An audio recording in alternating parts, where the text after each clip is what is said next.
오늘은 우리가 방금 읽었던 이 사도행전 13장 42절에서 52절 말씀을 중심으로 복음을 전하는 길이라는 그런 제목으로 말씀의 은혜를 함께 나누기를 원합니다. 사도행전은 복음이 예루살렘에서부터 시작되어서 유대와 사마리아 그리고 땅끝까지 전파되는 모습을 기록하고 있습니다. 우리도 11월 22일에서 24일 생명, 사랑, 나눔 축제를 앞두고 전도하고 또 복음을 전하고 있는데, 오늘 이 설교 제목처럼 복음을 전하는 길은 과연 어떤 길이겠습니까? 복음을 전하는 길은 어떤 길인가? 본문 말씀을 중심으로 함께 우리 세 가지로 말씀의 은혜를 나눠보도록 하겠습니다. 복음을 전하는 길은 어떤 길인가? 첫 번째로 반대를 만나는 길입니다. 어떤 길이라고요? 반대를 만나는 길이다. 복음을 전할 때 반대를 만날 때가 있다는 것입니다. 오늘 본문에서 사도 바울은 바나바와 함께 전도 여행을 하면서 복음을 전하고 있었습니다. 이때가 바울의 몇 차 전도 여행입니까? 바울 몇 차 전도 여행일까요? 지금 바나바하고 함께 하고 있으니까 1차 전도 여행이었습니다. 당시 바울과 이 바나바는 비시디아 안디옥에서 복음을 전하고 있었습니다. 아까 우리 읽지는 않았지만은 14절 말씀을 보십시오. 14절 말씀에 그들은 바울과 바나바를 가리키는데, 그들은 버가에서 더 나아가 비시디아 안디옥에 이르러 안식일에 회당에 들어가 앉으니라. 지금 바울과 바나바가 비시디아 이 안디옥에서 유대인들이 많이 모이는 장소 어디일까요? 회당에서, 또 유대인들이 많이 모일 수 있는 시간 언제겠습니까?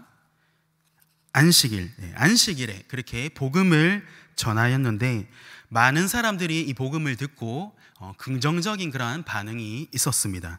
42절 말씀만 보십시오. 42절에 그들이 나갈새, 나갔다는 것은 이제 회당에서 복음을 전하고 나왔을 때를 가리키는데, 그들이 나갈새 사람들이 청하되 다음 안식일에도 이 말씀을 하라 하더라. 지금 바울과 바나바의 이 설교를 듣고 많은 사람들이 다음 주에 또 복음을 들려달라고 요청을 했다는 것입니다. 바울 선생님, 오늘 말씀이 너무 좋았습니다. 바나바 선생님, 다음 주에 또 말씀을 전해 주십시오. 이런 분위기면은 한 주 뒤에 이제 다시 모일 때 어떨 거라고 이렇게 예상이 되십니까? 다음 주에는 오늘보다 더 대단하겠는데, 이런 기대를 할 수 있는 분위기였습니다. 그렇게 한 주가 지나고 그 다음 안식일에 바울과 바나바가 다시 복음을 전하기 위해서 회당에 섰는데 어떤 일이 벌어졌습니까? 우리 44절, 45절 말씀을 우리 같이 한번 읽어보도록 하겠습니다. 같이 읽겠습니다.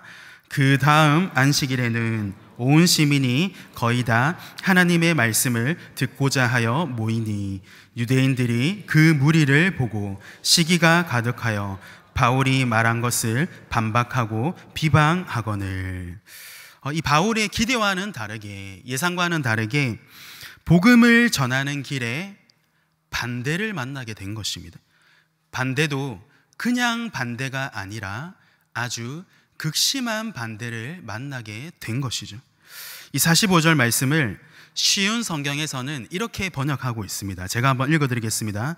그 무리를 보자 유대인들은 시기심에 불타 바울이 말한 것을 반대하면서 욕을 해댔습니다. 지난주 그 복음을 전할 때처럼 칭찬받고 좋은 소리를 듣고 또 좋은 이들만 생길 줄 알았는데 반대를 만나고 욕을 듣고 엄청 마음이 상하는 그러한 일이 생기게 된 것입니다. 성도 여러분, 사도 바울이 이곳에서만, 이 안디옥에서만 반대를 만났겠습니까? 바울이 한 번만 이렇게 반대를 만난 것일까요? 그렇지 않습니다. 바울은 복음을 전하러 가는 거의 모든 곳에서 반대를 만났습니다. 고린도후서 11장 23절에서 27절 말씀, 조금 긴데 이 말씀을 보면은 사도 바울이 복음을 전하다가 만났던 반대를 길게 기록을 하고 있습니다. 우리 이 말씀 길지만은 우리 같이 한번 읽어보면 좋겠는데 같이 한번 읽도록 하겠습니다. 그들이 그리스도의 일꾼이냐 정신없는 말을 하거니와 나는 더욱 그러하도다. 내가 수고를 넘치도록 하고 옥에 갇히기도 더 많이 하고 매도 수없이 맞고 여러 번 죽을 뻔하였으니 유대인들에게 40에서 하나 감한매를 5번 맞았으며 3번 태장으로 맞고 1번 돌로 맞고 3번 파선하고 일주야를 깊은 바다에서 지냈으며 여러 번 여행하면서 강의 위험과 강도의 위험과 동족의 위험과 이방인의 위험과 시내의 위험과 광야의 위험과 바다의 위험과 거짓 형제 중에 위험을 당하고 또 수고하며 애쓰고 여러 번 자지 못하고 줄이며 목마르고 여러 번 굶고 춥고 헐벗었노라. 지금 사도 바울이 내가 사도가 된 이후에 복음 전하러 가는 곳곳마다 나를 환영해주고 또 모두가 믿는 그런 역사가 일어나고 좋은 일들만 생겼습니다. 참 이렇게 말한다면 우리도 힘이 되고 너무 좋을 텐데, 근데 사도 바울은 그렇게 얘기하지 않고 지금 정반대로 얘기하고 있는 것입니다. 저는 복음을 전하면서 온갖 고난과 반대를 만났습니다. 바울은 이 사도행전과 고린도후서 이 말씀에서 그렇게 고백하고 있는 것입니다. 이것을 통해서 무엇을 알 수 있겠습니까? 우리도 복음을 전할 때 반대를 만날 수 있다는 것입니다. 복음을 전하는 길은 평탄한 길, 좋은 길, 쉬운 길이 아니라 반대를 만나는 길이라는 것이죠. 우리 여러분들은, 우리 성도님들은 복음을 이렇게 전하시면서 반대를 만난 적이 있으십니까? 혹시 그런 경험 있으십니까? 다 있으시죠? 저도 복음을 이렇게 전하고 전도할 때 반대를 만난 적이 많이 있었습니다. 전도하러 갔는데 어떤 분은 여기에서 전도하지 마라. 또 어떤 분은 이 시간에는 전도하지 마라. 이렇게 얘기하고 또 어떤 분은 괜히 와서 이렇게 시비를 겁니다. 얘기를 막 합니다. 또 어떤 분은 욕을 한 적도 있었고 또 어떤 분은 막 따라다니면서 방해하는 것을 경험한 적도 있었습니다. 이런 반대들을 만나면은 어떤 마음이 들겠습니까? 어떤 마음 들까요? 속상하죠. 속상해서 또 어떤 마음 드냐면은 전도하기 싫다. 복음 전하기 싫다. 이런 생각이 들게 되는 것입니다. 이번 주일날 다가오는 이번 주 11월 3일에 유년부와 초등부가 이렇게 연합해서 친구데이 전도 축제를 하는데 어저께 유년부 또 초등부 우리 교사분들과 함께 여기 이제 복산초등학교 앞에 전도를 하러 갔었습니다.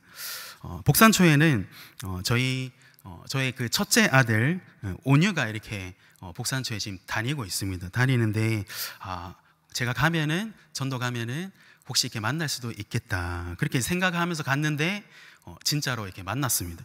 그래서 이렇게 인사를 하고 전도 이렇게 전화하고 저희 애는 이제 학원 간다고 또 가고 이렇게 제가 이렇게 하고 집에 왔는데 저녁에 이제 제가 집에 딱 오니까 저희 애가 뭐라고 얘기하냐면은 아빠가 너무 옷을 촌스럽게 입고 와서 부끄러웠다는 거예요. 아빠 옷이 너무 촌스럽게 입고 와서 부끄러웠어. 제가 이 말을 들으니까 저에게 어떤 마음이 들었냐 하면은 어떤 마음 들었을까요? 딱 전도하러 가기 싫어지더라고요. 안 그래도 부담스러운 이 전도, 이놈의 전도 하기 싫은 마음, 가기 싫은 마음이 딱 생기더라는 거죠. 전도할 때 옆에 그 유년부 목사님도 있었습니다. 근데 유년부 목사님은 안 촌스럽다 하더라고요. 근데 아빠는 촌스러웠어요. 그렇게 이제 얘기를 하는 거예요. 그래서 그날 저는 좋은 마음으로 복음을 전하는 그 마음으로 전도하러 갔는데 그런 얘기를 들으니까 이상하게 전도하려는 마음이 싹 사라지는 것을 경험하게 되었습니다. 너무 이상하지 않습니까? 왜 그럴까요? 이것도 전도를 복음을 전하는 길에 만난 반대, 어떻게 생각해 보면은 영적인 반대다, 영적인 방해다, 이렇게 얘기를 할 수가 있을 것입니다. 저희 애 보고 이렇게 뭐라 하시면 안 되고 네, 저희 착한데 혹시 오해 없으시기를 바랍니다. 바울도 사실 분명히 그랬을 것입니다. 바울도 복음을 전하다가 반대를 만날 때마다 전도하기 싫었을 것 같습니다. 그만하고 싶었을 것입니다. 하지만 전도는 반대가 있어도 그래도 하는 것이죠. 힘든 일이 생겨서 못하고, 건강이 안 좋아서 못하고, 마음이 상해서 못하고, 누가 알아주거나 환영해 주지 않아서 못하고, 그런 것이 아니라 온갖 이유와 반대 때문에 못하는 것이 아니라 그래도 전도는 하는 것입니다. 여러분 혹시 중꺽마라는 말 들어보셨습니까? 중꺽마. 중꺽마 무슨 뜻일까요? 무슨 말일까요? 요즘에 젊은 청년들이 이렇게 자주 쓰는 말인데 줄임말입니다. 뭘 줄임말이겠습니까? 중꺽마. 중요한 것은 꺾이지 않는 마음이다. 중요한 것은 꺾이지 않는 마음이다. 이래서 중꺽마 이렇게 얘기를 합니다. 힘들고 어려운 일이 생겨도 그래도 해야 된다는 거죠. 우리가 전도할 때 필요한 그 마음이 어떤 마음이냐? 중꺽마의 마음이다. 그렇게 얘기를 할 수가 있겠습니다. 중요한 것은 꺾이지 않는 마음, 더 나아가서 꺾여도 그래도 하는 마음, 마음 상해도 하는 마음, 반대가 있다는 것을 알고 그것을 무릅쓰고 복음을 전해야 되는 것입니다. 복음을 전할 때 반대를 만나는 것은 이상한 일이 아닙니다. 반대와 방해가 복음을 전하면서 절대 생겨서는 안 되는 그런 일이 아니라는 거죠. 복음을 전하는 길에는 반대를 만나기 마련입니다. 복음 전하는 길에 이 반대는 어쩌면은 늘 따라다니는 것이다. 그렇게 말을 해도 과언이 아닐 것입니다. 왜 그렇겠습니까?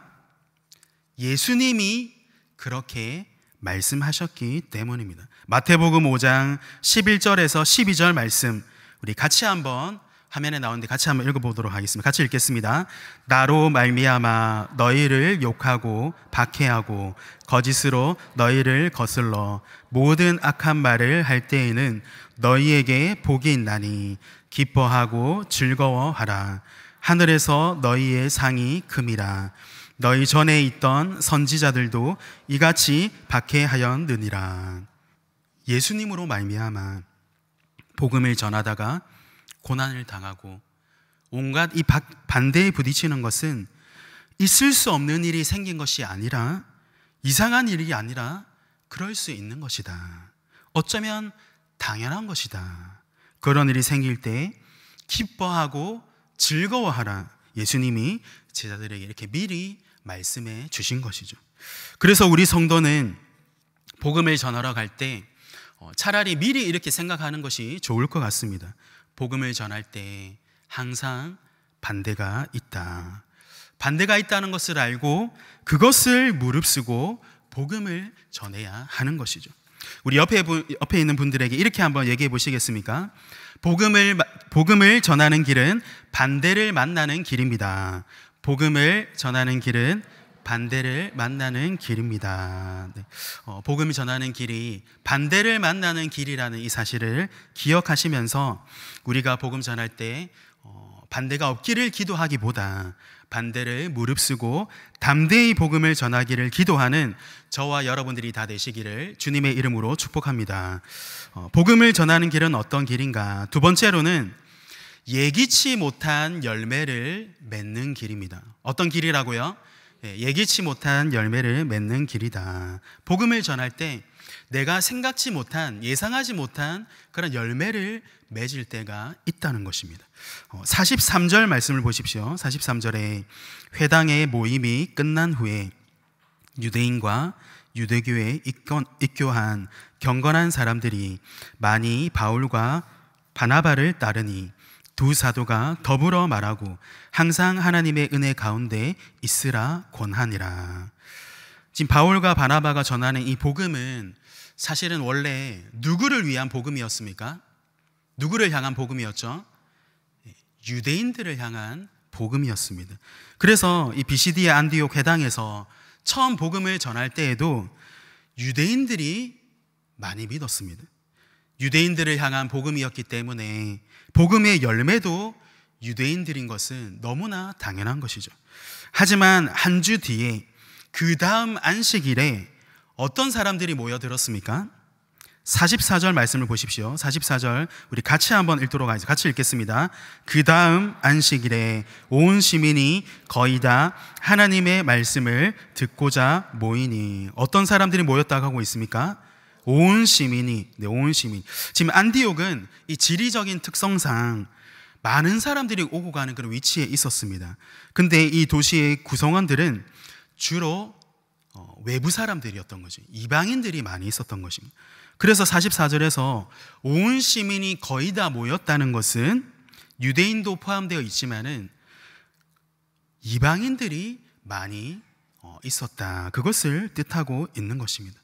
바울과 바나바가 이 복음을 전할 때 유대인이라는 그런 열매를 맺을 뿐만 아니라 이방인이라는 예상치 못한 열매를 맺게 된 것입니다. 48절에서 49절 말씀 제가 한번 읽어보겠습니다. 이방인들이 듣고 기뻐하여 하나님의 말씀을 찬송하며 영생을 주시기로 작정된 자는 다 믿더라. 주의 말씀이 그 지방에 두루 퍼지니라. 영생을 주시기로 작정된 자는 다 믿더라. 어떤 열매가 맺힐지 복음을 전하는 자 입장에서는 알 수가 없습니다. 그것은 하나님의 주권에 달려 있습니다.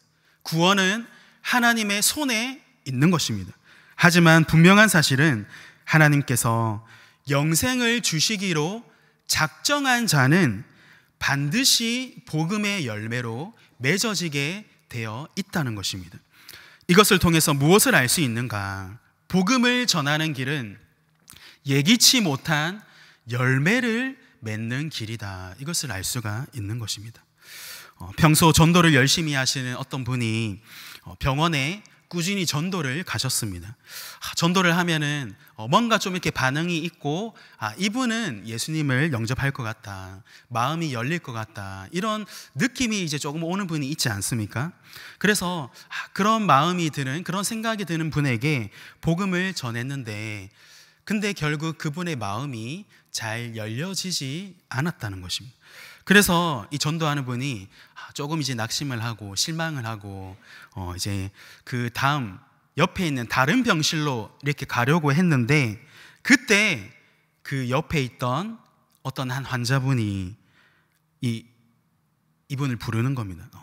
보소 왜 내한테는 말씀을 안 전해주는겨. 이렇게 요양병원의 어떤 어르신이었는데 왜 내한테는 말씀을 안 전해주는겨. 이렇게 얘기를 하더라는 것입니다.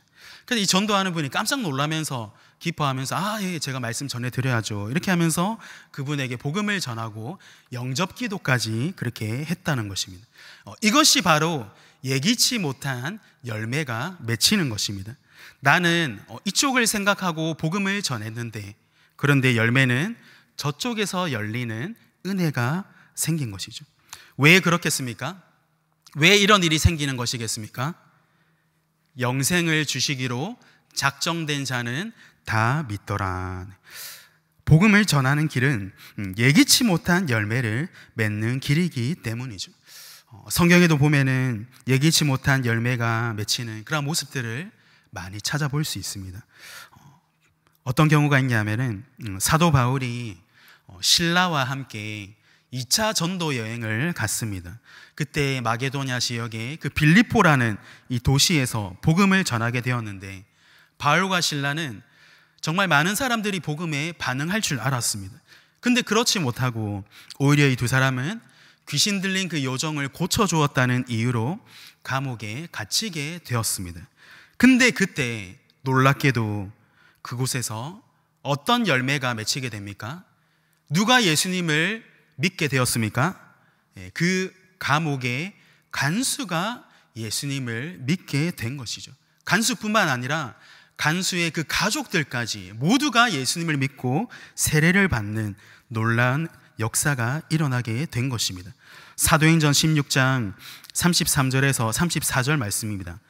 그 밤 그 시각에 간수가 그들을 데려다가 그 맞은 자리를 씻어주고 자기와 그 온 가족이 다 세례를 받은 후 그들을 데리고 자기 집에 올라가서 음식을 차려주고 그와 온 집안이 하나님을 믿음으로 크게 기뻐하니라. 사도 바울이 과연 이 빌립보 감옥의 이 간수가 복음을 받아들일 것이라고 예상했겠습니까? 전혀 예상하지 못했을 것입니다. 근데 어떻게 해서 이 빌립보 감옥의 간수가 예수님을 믿게 되었습니까? 왜 그럴까요? 복음을 전하는 길은 예상치 못한 열매를 맺는 길이기 때문입니다. 성도 여러분, 복음을 전하면서 열매가 맺히지 않는다고 낙심하지 마십시오.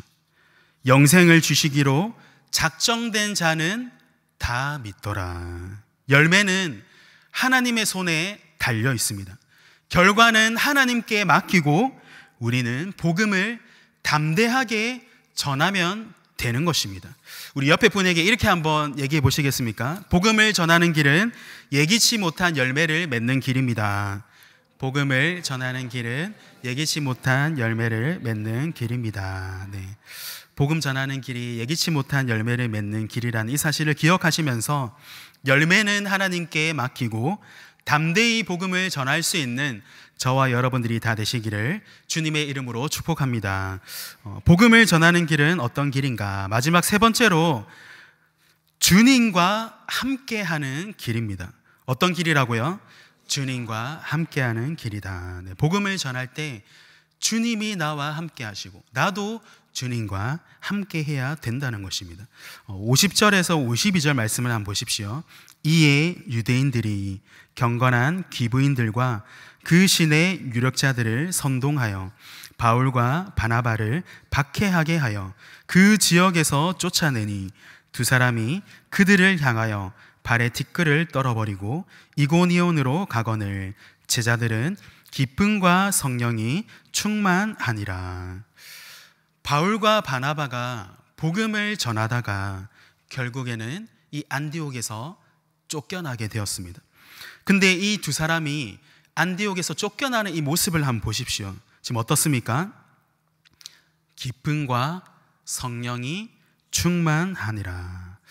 저는 참 이 부분이 참 이상하게 그렇게 느껴졌습니다.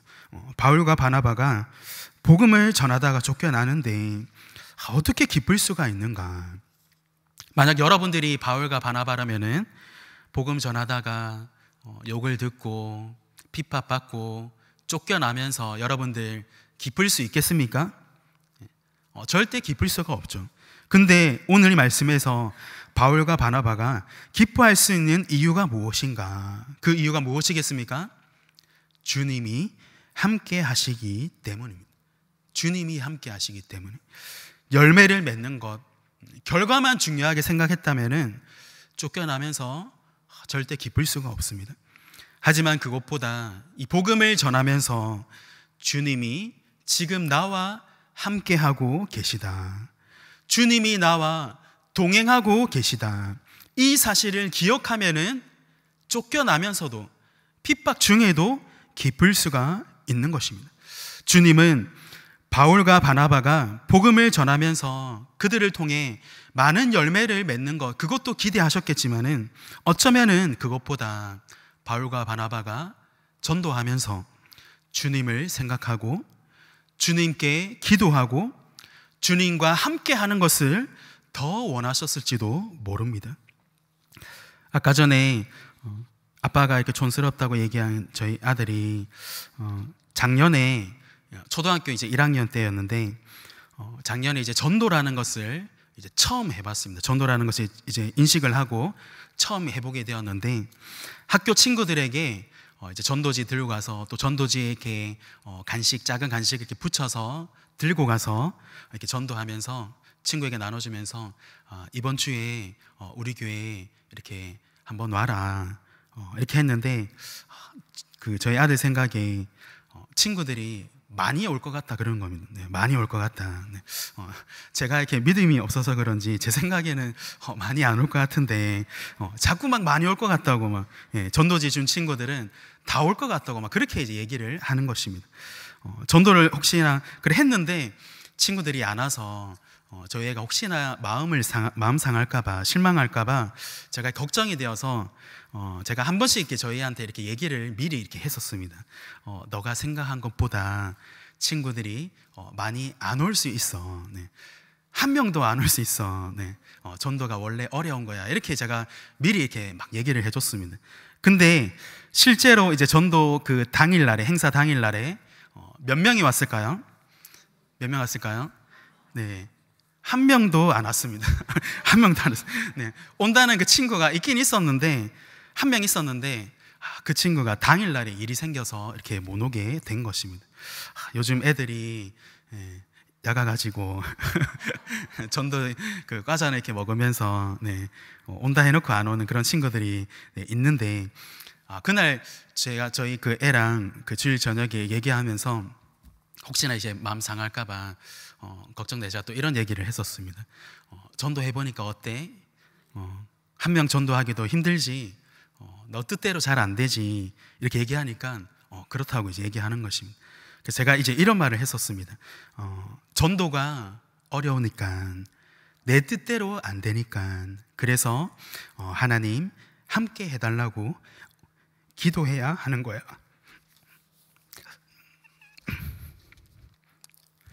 하나님 함께 해달라고 기도해야 하는 거야. 네, 이렇게 제가 얘기를 이렇게 했었습니다. 전도하는 것 그 자체도 사실 중요하지만은 전도하는 그 과정에 하나님께 더 기도하고 전도하는 그 일에 하나님 함께 하는 것이 더 중요하다고 그렇게 얘기를 해준 것입니다. 성도 여러분, 이것이 전도를 통해서 하나님께서 우리에게 원하시는 마음입니다. 전도에서 100명, 200명 그렇게 많은 열매를 맺는 것도 좋겠지만은 어쩌면 그것보다 더 중요한 것은 전도하면서 하나님과 함께 한다. 네. 하나님이 나와 함께하고 계시다. 이거를 아는 것이 더 중요한 것이죠. 그것 때문에 이 바울과 바나바가 기뻐할 수 있었던 것 아니겠습니까? 마태복음 28장 18절에서 20절 말씀에 예수님께서 제자들에게 이런 명령을 주셨습니다. 지상 대명령. 우리 18절에서 20절 말씀 우리 같이 한번 읽어보도록 하겠습니까? 같이 한번 읽어보시겠습니다. 예수께서 나와 말씀하여 이르시되 하늘과 땅의 모든 권세를 내게 주셨으니 그러므로 너희는 가서 모든 민족을 제자로 삼아 아버지와 아들과 성령의 이름으로 세례를 베풀고 내가 너희에게 분부한 모든 것을 가르쳐 지키게 하라. 볼지어다 내가 세상 끝날까지 너희와 항상 함께 있으리라 하시니라. 네. 지금 이 말씀에서 제일 중요한 동사가 뭔지 아십니까? 네. 제일 중요한 동사가 뭘까요? 옛날에 듣긴 들었는데 들어도 좀 헷갈리시죠? 어떤 동사가 중요하냐면은 제자 삼아라가 중요해요. 제자 삼아라. 제자 삼아라가 진짜 동사입니다. 다른 거는 동사처럼 보이지만 동사가 아니라 제자 삼아라가 진짜 동사입니다. 이게 중요하기 때문에 제자 삼아라가 명령형으로 되어 있습니다. 제자로 삼기 위해서는 가서 복음을 전해야 되는 것이죠. 그런데 복음을 전하기 위해서 나아가면은 예수님께서 어떻게 하시겠다고 약속하셨습니까? 내가 세상 끝날까지 너희와 항상 함께 하겠다. 네. 예수님은 너희만 복음 전하러 가라. 너희만 전도하라. 그렇게 말씀하신 것이 아니라 복음 전하는 길에 너와 함께 하시겠다, 함께 하겠다, 그렇게 약속하셨습니다. 이제 생명사랑 나눔 축제가 얼마 남지 않았습니다. 남은 기간 동안에 우리가 전도하고 복음을 전하면서 열매를 맺는 것도 중요하지만은 전도하는 그 과정에 내가 주님과 함께 하는 것으로 기뻐하고 즐거워하면서 전도해 보십시오. 결과는 하나님의 주권에 달려있기 때문에 하나님께 맡기고 기도해 보십시오. 그럴 때 어떠한 반대가 있다 할지라도 하나님이 예비하신 열매, 우리가 예기치 못하는 그런 열매가 맺히고 우리에게 기쁨과 성령이 충만할 줄로 믿으시기를 바랍니다. 마지막으로 우리 옆에 분에게 이렇게 한번 얘기해 보시겠습니까? 복음을 전하는 길은 주님과 함께하는 길입니다. 복음을 전하는 길은 주님과 함께하는 길입니다. 네. 오늘 말씀 기억하시면서 복음을 전하면서 주님과 함께 하시기를 주님의 이름으로 축복합니다.